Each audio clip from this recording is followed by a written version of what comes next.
지난주에 이어서 변화산의 사건의 내용을 살펴보도록 하겠습니다. 먼저 이 변화산 사건이 왜 발생되어졌는지 그 발생 원인에 대해서 잘 알고 있어야 합니다. 베드로가 주는 그리스도시요 살아계신 하나님의 아들이십니다 라는 고백을 했는데, 그 고백을 들으시고 예수님께서 너무나도 기뻐하시고 그 고백 위에 교회를 세우시겠다라고 말씀을 하셨습니다. 그래서 그 고백은 교회의 기반이 되어지는 굉장히 중요한 고백입니다. 그런데 베드로는 그 고백의 진정한 의미를 모르고 있었습니다. 그 고백에 담긴 예수님의 실체적인 그 본연의 모습을 잘 모르고 있었던 것이었죠. 그래서 예수님께서 그 베드로를 포함하여 요한과 야고보를 데리시고 높은 산으로 올라가셔서 당신의 영광스러운 모습을 보여주심으로 말미암아 그 고백, 베드로의 고백에 담긴 그 예수님의 본연의 실체의 모습이 얼마나 아름답고 영광스러운 것인지를 실제적으로 볼 수 있도록 해주신 것입니다. 그래서 우리도, 저와 여러분들도 주는 그리스도시요 살아계신 하나님의 아들이십니다 라는 고백을 함으로 말미암아 지금 이 교회를 우리가 세워나가고 있기 때문에 우리가 하는 이 고백 속에 담긴 예수님의 본연의 모습, 실체의 모습이 무엇인지를 잘 알고 있어야 한다는 것입니다. 그래서 지난주에 살펴본 것이 예수님께서 어떻게 되셨습니까? 광채를 드러내셨지요. 그래서 예수님은 생명의 빛이시다. 빛 대신 예수님, 하나님의 그 빛 대신 예수님, 그것이 예수님의 본연의 모습이다 라는 것을 살펴보았습니다. 그래서 우리는 빛 대신 예수님께로 더 가까이 나아감으로 말미암아 그 예수님의 빛이 우리들에게도 비춰줌으로 말미암아 우리 안에서도 생명의 빛이 빛나서 우리가 하나님과 함께 영원한 생명의 축복을 누리는 그러한 구원받은 자로 살아가야 된다라는 것을 지난주에 살펴보았습니다. 자, 오늘은 두 번째입니다. 예수님께서 변화되어진 두 번째 모습입니다. 3절의 말씀을 다시 보시겠습니다. 마가복음 9장 3절의 말씀입니다.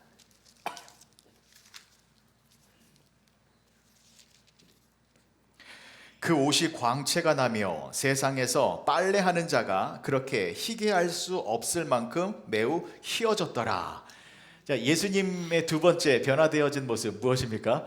예수님 옷이 희어졌다라는 것입니다. 근데 마가복음에서는 참 재미있게 표현을 하고 있죠. 빨래하는 자가 더 이상 희게 할 수 없을 정도로 그렇게 가장 완벽한 흰색이 되어졌다라는 것입니다. 그러면 이 흰색은 무슨 흰색일까요? 완벽한 흰색이죠. 작은 어떤 검은색의 티나 흠이나 이물질이 묻을 수 없는 완전한 순결함의 모습을 말하는 것입니다. 그러니까 이것은 작은 죄도 침투하지 못하는 하나님의 거룩함의 모습을 나타내는 것입니다.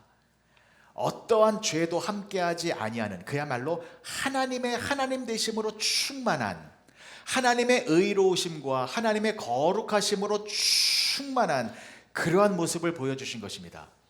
그러면 그 모습은 어떤 모습입니까? 천국의 모습이지요. 천국은 어떠한 죄나 흠집이나 더러움이 없는 그야말로 완벽하게 의롭고 거룩한 곳이 천국입니다. 예수님께서 그렇게 완벽한 흰색의 옷을 입으셨다라는 것은 예수님은 천국에 거하시는 분이시다라는 것을 보여주신 것입니다. 자, 그러니까 여러분, 변화산에서 예수님께서 보여주신 이 두 가지의 영광스러운 모습은 천국의 영광스러운 모습을 보여주신 것입니다. 예수님의 몸에서 광채가 났잖아요. 찬란한 빛이 비추어졌잖아요. 그것은 죄로 인한 사망과 저주의 어둠이 가득한 이 세상 속에서 천국의 빛, 생명의 빛, 거룩함의 빛을 환하게 비추어 주신 것입니다. 그리고 예수님의 옷이 더 이상 희게 할 수 없을 정도로 완벽한 흰색이 되었다라는 것은 죄로 인하여 더러움이 가득한 이 세상 속에서 천국의 그 정결하고 깨끗하고 의로운 모습을 보여주신 것입니다. 자, 그래서 그 예수님 곁에 누가 나타났습니까? 엘리야와 모세가 나타났습니다. 말씀 보시겠습니다. 3절과 4절의 말씀 다시 보십니다.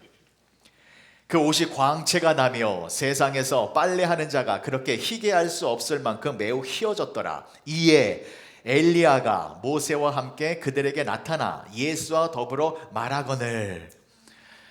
여러분, 엘리야와 모세가 나타났대요.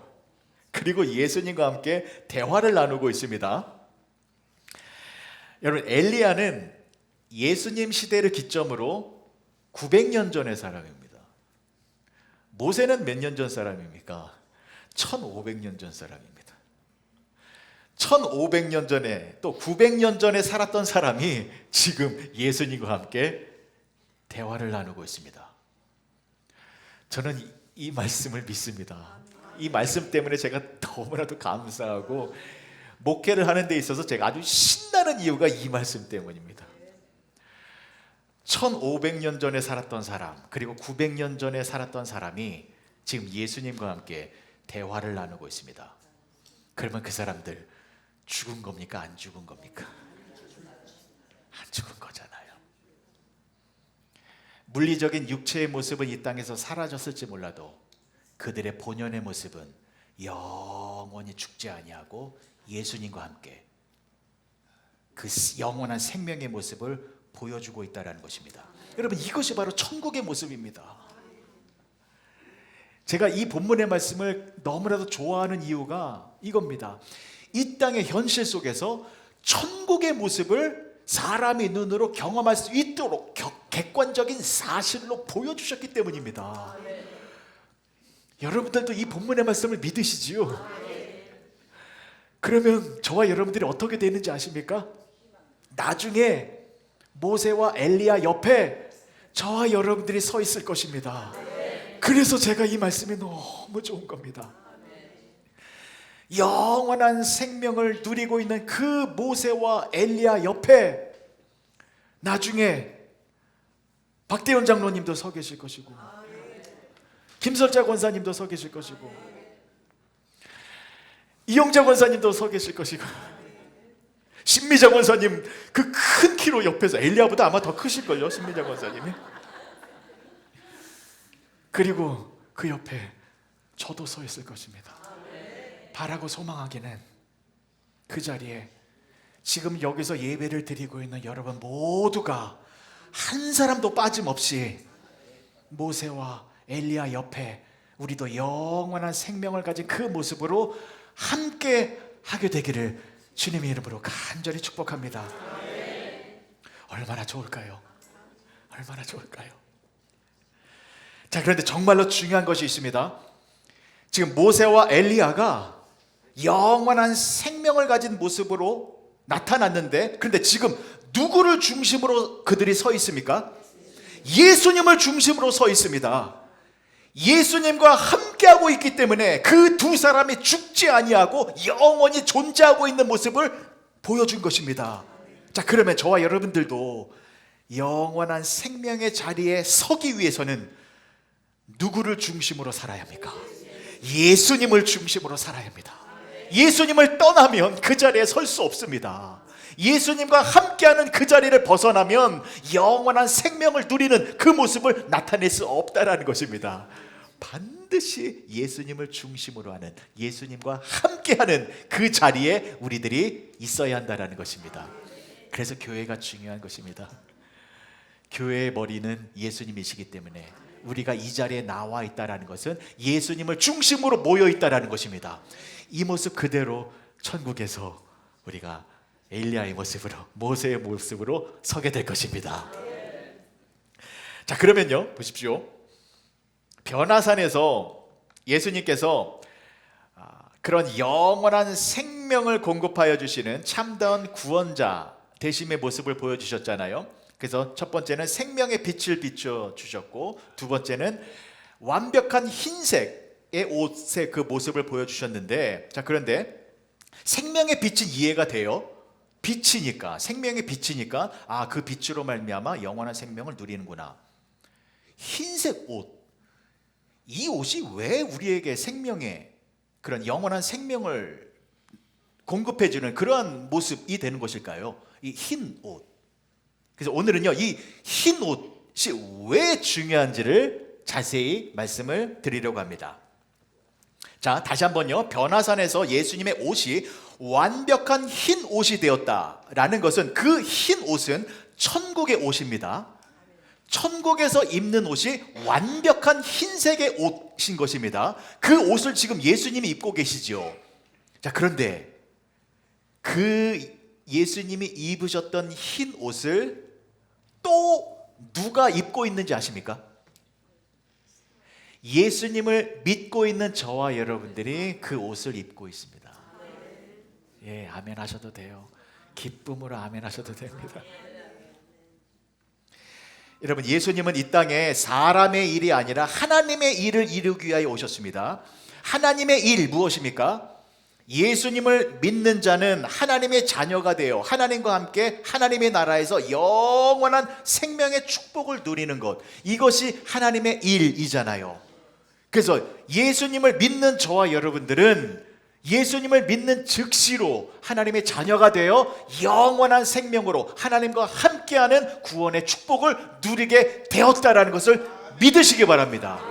자, 그러면 저와 여러분들도요, 지금 예수님이 입으셨던 그 천국의 흰색 옷을, 순결하고 거룩한 옷을 입게 되었다라는 것입니다. 요한계시록 7장 9절에서 10절까지의 말씀입니다. 요한계시록 7장 9절과 10절의 말씀입니다.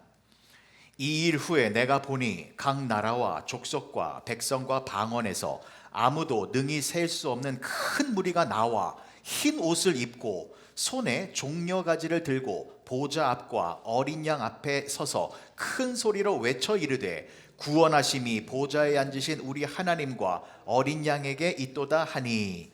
아멘. 이것이 지금 천국에서 벌어지고 있는 상황이잖아요.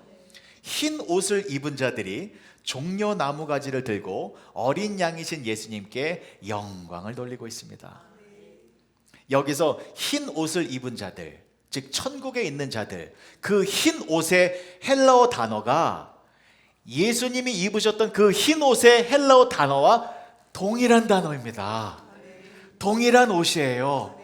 그 예수님의 흰 옷이 천국 백성들이 입고 있는 그 흰 옷과 같은 옷이다라는 것입니다. 즉 예수님을 믿고 있는 저와 여러분들 천국 백성이 되었잖아요. 우리가 입고 있는 그 흰 옷이 예수님의 그 흰 옷이다라는 것입니다. 놀라셔도 돼요. 이때는 좋아하셔도 되고요. 그런데 더 중요한 것이 있습니다. 여러분, 예수님은 천국의 흰 옷을 입고 계시는 것 당연하죠. 예수님은 하나님이시니까 당연히 그 흰 옷을 입고 계시는 게 맞아요. 그런데 우리는 어떻게 해서 그 천국의 흰 옷을 입게 되는 것일까요? 그 이유를 정확하게 알고 있어야 합니다. 말씀하신 것 그 정답 맞아요. 조금 더 그 정답을 깊게 풀어드리겠습니다. 여러분, 예수님께서 이 천국을 설명해 주시기 위하여 비유로 말씀해 주신 것이 있어요. 혼인잔치 비유인데 이런 내용이죠. 다 아시는 것처럼 한 임금이 자기 아들의 혼인잔치를 베풀어 주었는데, 그런데 초청한 사람들이 오지 않았잖아요. 그래서 종들이 나가서 사람들을 다 불러들였죠. 거리에서 저작거리에서 사람들을 불러 모았습니다. 혼인잔치에 들어오게 했어요. 근데 임금이 그 잔치에 들어온 사람들 중에 한 사람을 내쫓았지요. 어떤 사람을 내쫓았습니까? 예복을 입지 않은 사람을 내쫓았잖아요. 말씀 보실게요. 마태복음 22장 11절에서 13절이요.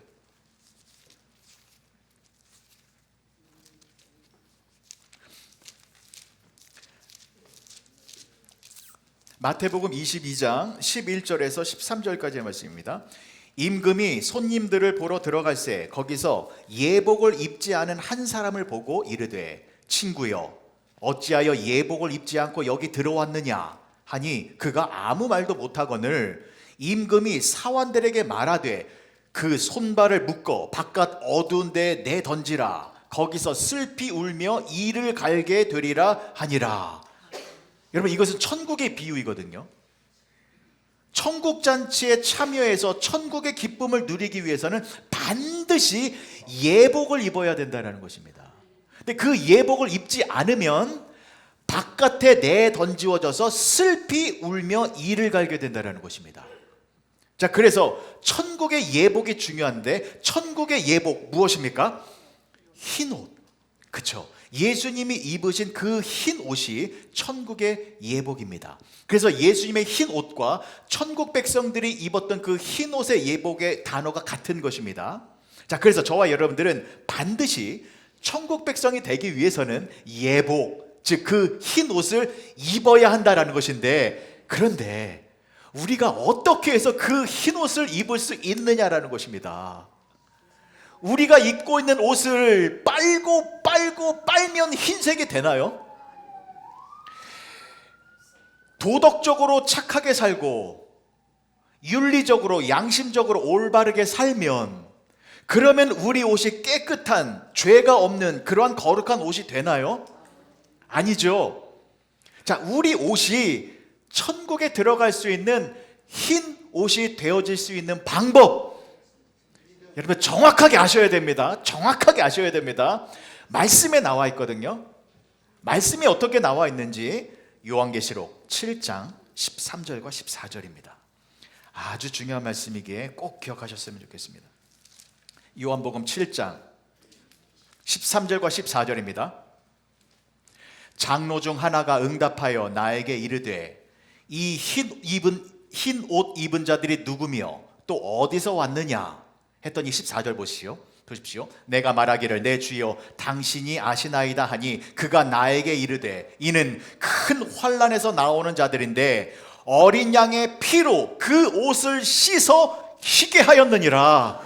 아멘. 이 방법입니다. 우리의 옷이 어떻게 해서 흰색이 되어지는 것입니까? 어린 양의 피에 그 옷을 씻어야 한다는 것입니다. 어린 양이 누구이십니까? 예수 그리스도이십니다. 그러니까 예수님께서 십자가에서 흘리신 그 피로 말미암아 우리의 모든 죄의 더러움이 깨끗하게 씻겨져서 우리가 완벽하게 순결한 그 거룩한 흰색의 옷을 입게 되어 죄와 사망이 없는 저 영원한 천국에서 하나님과 함께 영원한 영생의 축복을 누리게 된다는 것입니다. 꼭 아셔야 됩니다. 우리가 천국 백성이 되기 위한 흰 옷을 입을 수 있는 것은 오직 예수님의 피로 말미암는 것입니다. 그래서 착하게 살고 나쁜 짓 안 하고 거짓말 안 하고 도덕적으로 사는 것, 그것이 우리의 옷을 깨끗하게 만드는 것이 아니라 예수님의 보혈만이 우리의 옷을 천국에서 거할 수 있는 그 빛나는 흰색 옷으로 만들어주는 것이기 때문에 저와 여러분들은 반드시 십자가의 예수님을 의지하고 믿고 예수님과 동행하는 삶을 사셔야 한다는 것을 잊지 마시기 바랍니다. 요한계시록 3장 4절에서 5절까지의 말씀 또 한번 보실게요. 그러나 사대 교회에 이렇게 말씀해 주셨어요. 사대에 그 옷을 더럽히지 아니한 자 몇 명이 내게 있어 흰 옷을 입고, 그러니까 사대 교회에요, 그 옷을 더럽히지 아니한 흰 옷을 입은 자들이 있었대요. 옷을 더럽히지 아니한 자, 어떤 자들입니까? 예수님의 보혈의 피만을 의지한 사람들을 말하는 것입니다. 세상에 어떤 행동이나 행위로 인하여 내 옷을 깨끗하게 만들려고 한 사람이 아니라 십자가의 예수님만을 부여잡고 산 사람들, 그 사람들만이 흰 옷을 입었다라는 것입니다. 그리고 나와 함께 다니리니, 즉 예수님과 함께 다니게 된다라는 것입니다. 그들은 합당한 자인 연고라. 5절 말씀 보실까요? 이기는 자는 이와 같이 흰 옷을 입을 것이요, 이기는 자는 흰 옷을 입는다라고 합니다. 이기는 자가 누구입니까? 예수님의 십자가 십자가로 이기는 사람들입니다. 보혈의 피를 의지하는 사람입니다. 그 십자가의 예수님으로 모든 신앙생활을 승리함으로 살아가는 사람들, 이기는 자들만이 흰옷을 입을 것이요 내가 그 이름을 생명책에서 결코 지우지 아니하고 그 이름을 내 아버지 앞과 그의 천사들 앞에서 시인하리라. 아멘. 오늘부터 더욱 예수님의 보혈의 피를 의지하셔서 항상 여러분들 옷을 더럽히지 아니하고 흰 옷을 깨끗하게 유지하시어 천국의 기쁨을 누리며 살아가시는 여러분 모두가 되어지시길 주님의 이름으로 간절히 축복합니다. 또 한 가지 중요한 내용 살펴보아야 합니다. 확실히 이해가 되셨을 것입니다. 예수님의 보혈의 피만이 나의 옷을 천국의 옷으로, 흰색 옷으로 변화시켜 준다라는 것을요. 자, 그러면 예수님의 보혈의 피, 그것은 무엇을 의미하는 것입니까? 그것은 예수님의 죽음을 의미하는 것입니다. 예수님께서 우리의 죄를 대신하여 십자가에서 물과 피를 다 쏟으시고 죽으심으로 말미암아 우리의 옷을 흰색 옷으로 변화시켜 주셨다라는 것입니다. 여러분, 예수님께서 저와 여러분들에게 천국의 흰 옷을 주시기 위하여, 즉 보혈의 피를 흘려주시기 위하여 예수님은 십자가에서 죽으셨습니다. 그래서 베드로가 주는 그리스도시요 살아계신 하나님의 아들이십니다 라는 고백을 했을 때 그 말을 듣고 곧바로 예수님께서 무슨 말씀을 해주셨습니까? 마가복음 8장 31절의 말씀을 보십시오. 인자가 많은 고난을 받고 장로들과 대제사장들과 서기관들에게 버림받아 죽임을 당하고 사흘 만에 살아나야 할 것을 비로소 그들에게 가르치시되, 비로소 이 사실을 말씀해 주셨습니다. 주는 그리스도시요 살아계신 하나님의 아들이십니다. 이 고백이 나왔잖아요. 이 고백 위에 교회가 세워져야 되잖아요. 비로소 무엇을 말씀해 주신 것입니까? 예수님의 진짜 모습이 무엇인지를 알려주기 위하여 비로소 이 말씀을 해주셨는데, 비로소 무엇을 말씀해 주셨습니까? 십자가에서 죽어야 된다, 그리고 부활해야 한다라는 것입니다. 예수님이 죽으셔야 한다라는 것, 피를 흘리고 죽으셔야 한다라는 것, 그래서 우리의 옷을 깨끗하게 만들어 주시는 것, 그것이 예수님의 본연의 모습이기에 예수님의 진짜 모습을 알려주기 위하여 예수님의 죽음을 말씀해 주셨다는 것입니다. 여러분, 부활은 죽음이 있어야 가능한 것 아니겠습니까? 죽음이 있어야 부활할 수 있기 때문에 예수님은 먼저 죽음을 경험하셔야만 했던 것입니다. 그래서 여러분, 예수님의 죽음이 중요한 것입니다. 부활하셔서 영원한 생명을 우리들에게 주시기 위하여 예수님은 반드시 죽음을 당하셔야 한 것이었습니다. 그래서 여러분, 예수님을 중심으로 서 있었던 모세와 엘리야가 그 중요한 시간, 중요한 자리에서 무슨 말을 했습니까? 말씀 보십시오. 마가복음 9장 4절의 말씀 보시면 오늘 본문의 말씀은 이렇게 나와요. 이에 엘리야가 모세와 함께 그들에게 나타나 예수와 더불어 말하거늘. 자, 마가복음에는 엘리야와 모세가 예수님과 더불어 말을 했다라고 나와 있죠. 무슨 말을 했을까요? 그 말을 누가복음에서는 이렇게 자세히 알려주고 있습니다. 누가복음 9장 30절과 31절입니다.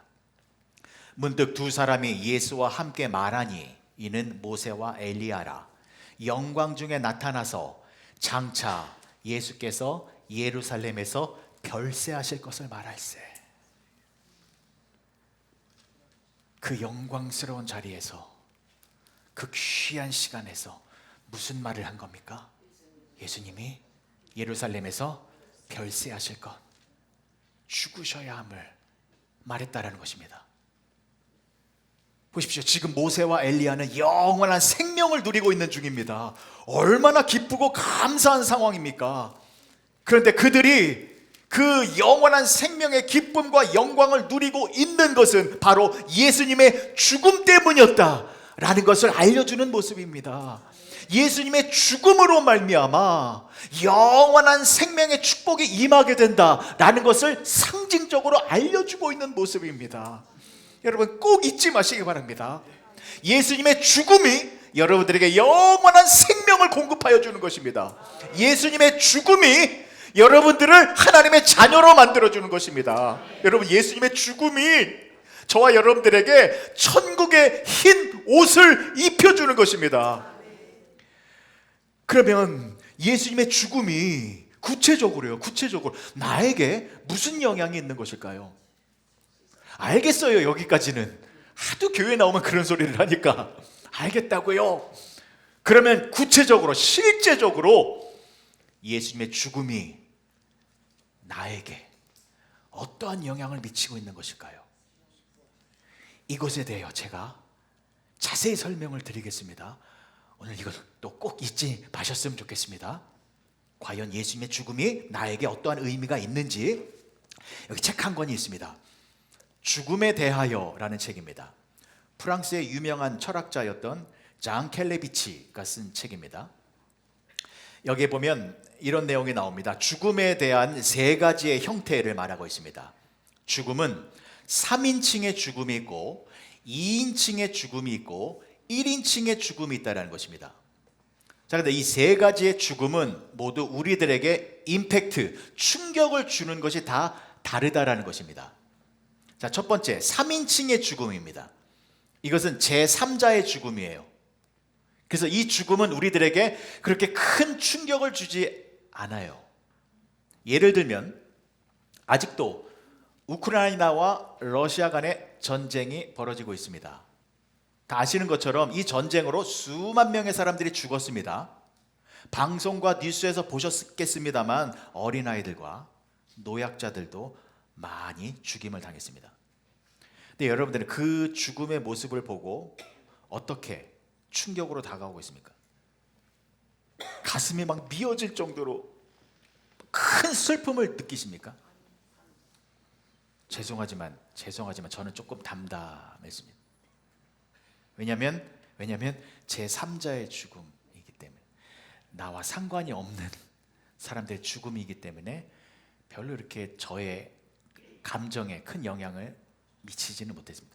기도는 했습니다만 이게 3인칭의 죽음입니다. 나와는 상관이 없는 사람들의 죽음. 2인칭의 죽음이 있습니다.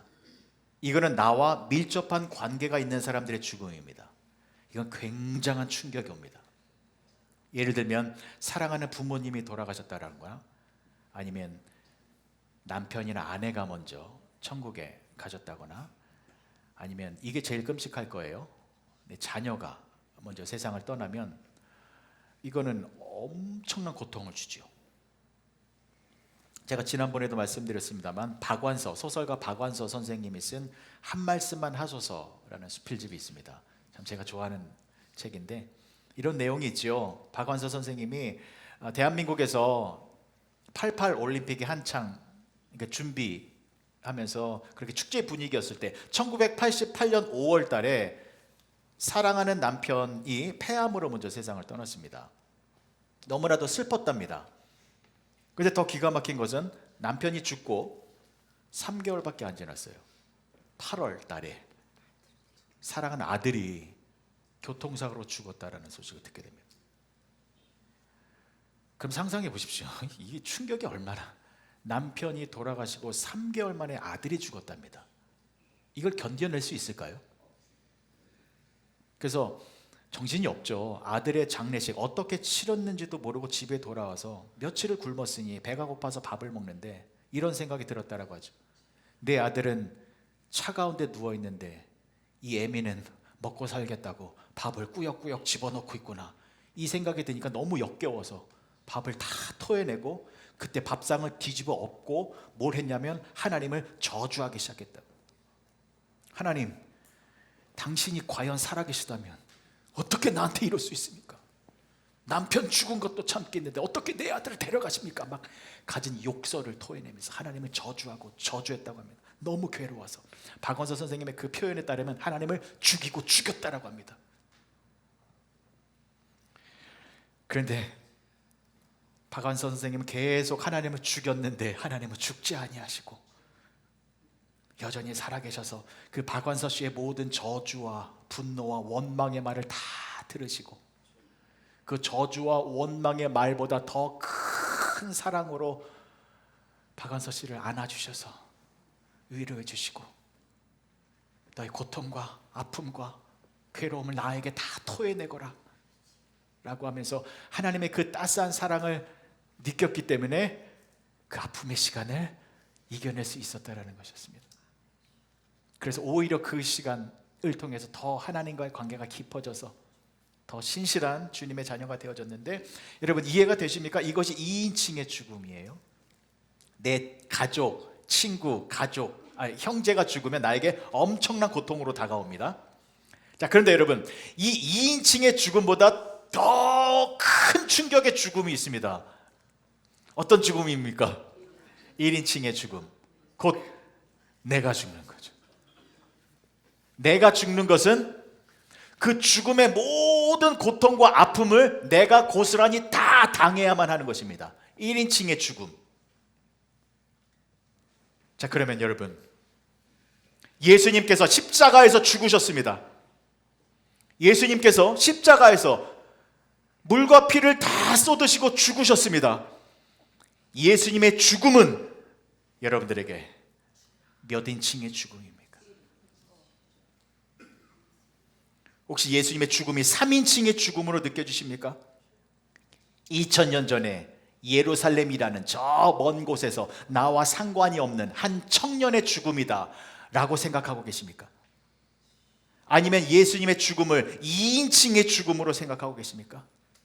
내가 정말 사랑했던 분인데, 나와 가장 가까이 계셨던 분인데 그 예수님이 돌아가셨구나. 그래서 너무 슬프고 괴롭고 힘들어서 십자가의 고난과 죽음을 생각하면 눈물이 쏟아지고 마음이 아프고 괴롭고, 그러면서 예수님의 죽음을 2인칭의 죽음으로 생각하고 계십니까?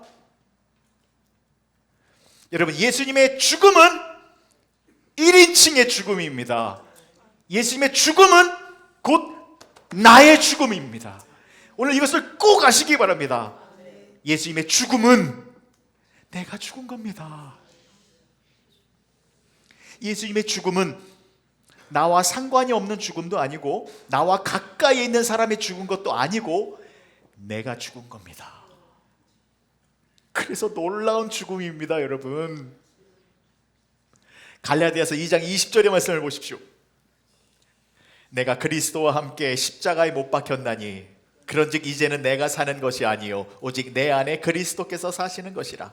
이제 내가 육체 가운데 사는 것은 나를 사랑하사 나를 위하여 자기 자신을 버리신 하나님의 아들을 믿는 믿음 안에서 사는 것이라. 아멘. 우리는 예수님과 함께 십자가에 못 박힌 사람들입니다. 아멘이시지요? 아멘. 예수님과 함께 우리도 십자가에서 죽은 사람들입니다. 예수님의 죽음이 나의 죽음이다라는 것입니다. 확실히 인정하셔야 되고 확실히 이것을 믿으셔야 합니다. 너무 중요하기 때문에 그래요. 왜냐하면 예수님의 죽음이 나의 죽음이 되면 이런 축복을 누리게 됩니다. 로마서 6장 3절에서 9절까지의 말씀인데 여러분들 성경책에는 꼭 이 말씀이 빨간색으로 줄이 그어져 있어야 합니다. 로마서 6장 3절에서 9절까지의 말씀입니다. 무릇 그리스도 예수와 합하여 세례를 받은 우리는 그의 죽으심과 합하여 세례를 받은 줄을 알지 못하느냐. 그러므로 우리가 그의 죽으심과 합하여 세례를 받음으로 그와 함께 장사되었나니 함께 죽었어요. 우리는 이는 아버지의 영광으로 말미암아 그리스도를 죽은 자 가운데서 살리심과 같이 우리 또한 새 생명 가운데서 행하게 하려 함이라. 만일 우리가 그의 죽으심과 같은 모양으로 연합한 자가 되었으면 또한 그의 부활과 같은 모양으로 연합한 자도 되리라. 아멘. 우리가 알거니와 우리의 옛사람이 예수와 함께 십자가에 못 박힌 것은 죄의 몸이 죽어 다시는 우리가 죄에게 종노릇하지 아니하려 함이니 이는 죽은 자가 죄에서 벗어나 의롭다 하심을 얻었습니다. 만일 우리가 그리스도와 함께 죽었으면 또한 그와 함께 살 줄을 믿노니 이는 그리스도께서 죽은 자 가운데서 살아나셨음에 다시 죽지 아니하고 사망이 다시 그를 주장하지 못할 줄을 알미로다. 아멘. 세례를 통하여 저와 여러분들은 예수님과 함께 죽은 사람이다라는 것입니다. 그래서 예수님의 죽음이 나의 죽음이기 때문에 예수님께서 죽음의 권세를 이기시고 부활하신 것은 곧 우리들의 부활이 되어진다는 것입니다.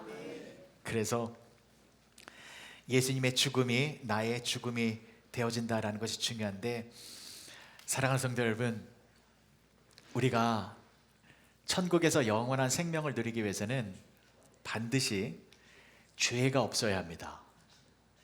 작은 죄라도 있으면 안 됩니다. 이거는 예외가 없는 것입니다.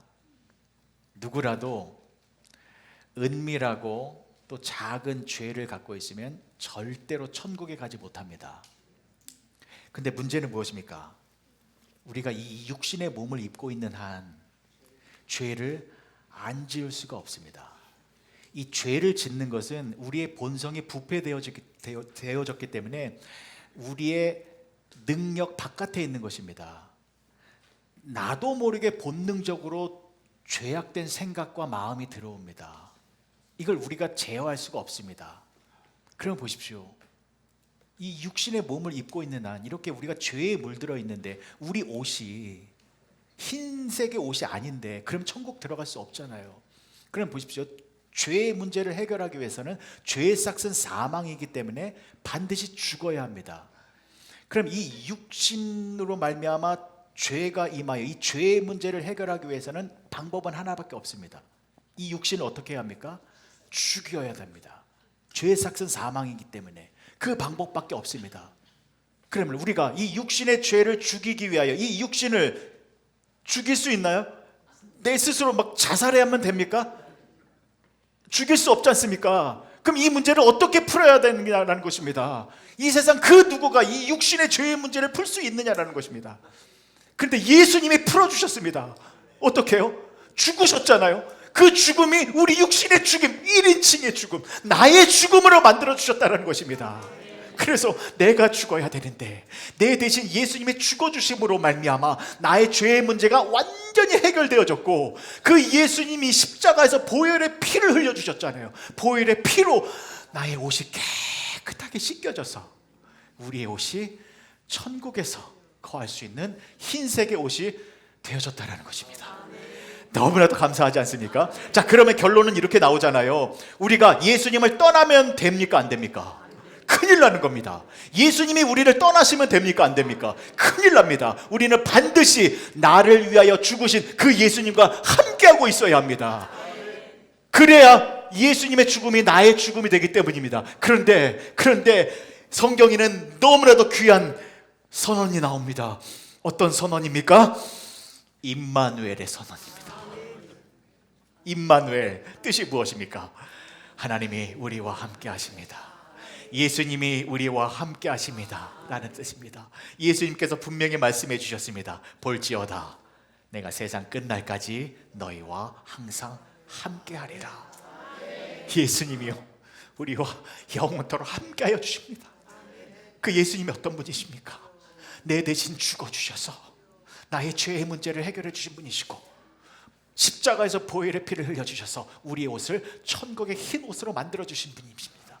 그 예수님이 영원토록 나와 함께 해주셔서 우리를 천국 백성으로 만들어 주신다라는 것입니다. 그러니 예수님의 죽음이 얼마나 귀한 죽음입니까? 그 예수님이 진짜 예수님입니다. 그 예수님을 올바로 깊게 믿으셔서 예수님께 더욱 감사, 찬양, 영광 돌리며 살아가시는 여러분 모두가 되어주시길 주님의 이름으로 간절히 축복합니다. 기도하시겠습니다. 좋으신 아버지 하나님, 은혜를 감사합니다. 하나님, 변화산에서 예수님께서 영광스러운 광채를 드러내 주신 것만도 감사한데 천국의 흰 옷을 보여주셨습니다.